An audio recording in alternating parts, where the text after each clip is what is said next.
भारी एक बड़ा भारी संदेश मानव जाति के लिए थे।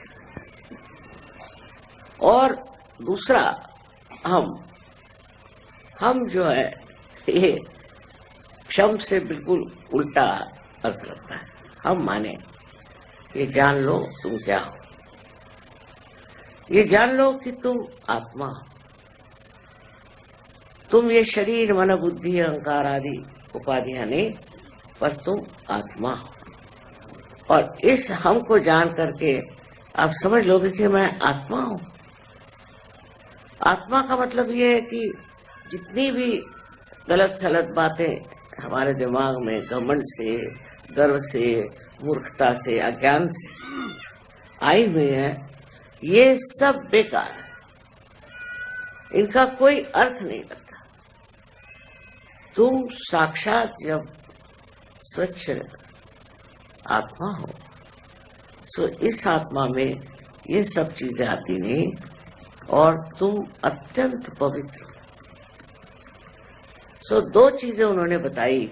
एक तो ये कि आप सबको क्षमा कर दो। कोई अज्ञान में, कोई ज्ञान से कुछ भी कुछ करे, क्षमा कर दो, जिससे आपको तकलीफ नहीं होगी। क्योंकि क्षमा करिए या न करिए, आप करते क्या, कुछ भी नहीं। पर जब आप क्षमा नहीं करते हैं, तब आप अपने को सताते हैं और तंग करते हैं। और जिस आदमी ने आपको दुख दिया, तकलीफ दी, हो तो मजे में बैठा।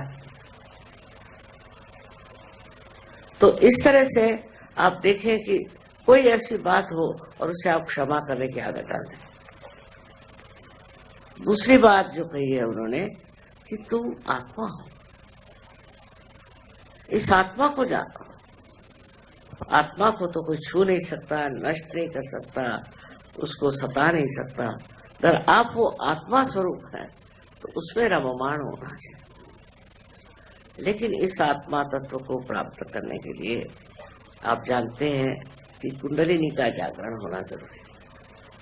और कुंडलिनी के जागरण के बाद उसमें स्थित होना पड़ता है, उसमें बैठना पड़ता है।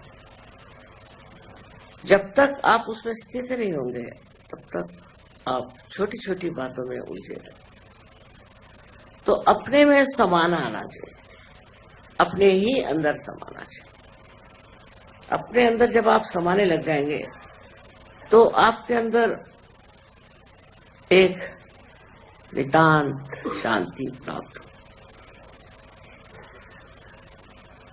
और आप विचलित नहीं होंगे। इस शांति के दायरे में जब आप रहेंगे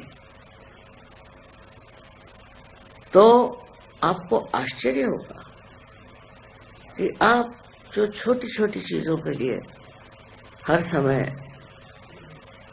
परेशान रहते थे, वो नहीं रहे। आत्मा के आनंद में आप डूबे रहेंगे। इस आत्मा को प्राप्त करने के लिए मैंने कहा कि कुंडलिनी का जागरण अत्यावश्यक है, उसके बगैर हो नहीं सकता। पर होने पर भी, जागरण होने पर भी लोग भटकते रहते, तो भी वो गहन नहीं आते। तो केंद्र बिंदु अगर आपका आ गया है और उसके और लक्ष्य करके अगर आप देखें तो आप समझ जाएंगे ये आज्ञा चक्र आपको घुमा रहा है। इस आज्ञा चक्र की वजह से आप चक्करों में पड़े हुए, विचारों के चक्करों में पड़े हुए, नाना तरह के उपाधियां इससे लग रही। पर जब इस आज्ञा चक्र को आप लांग जाएंगे, इससे परे आप चले जाएंगे, तब आप में ये जो व्यथा है ये खत्म हो जाएगी। इसलिए आज्ञा चक्र का महात्म्य माना जाता है।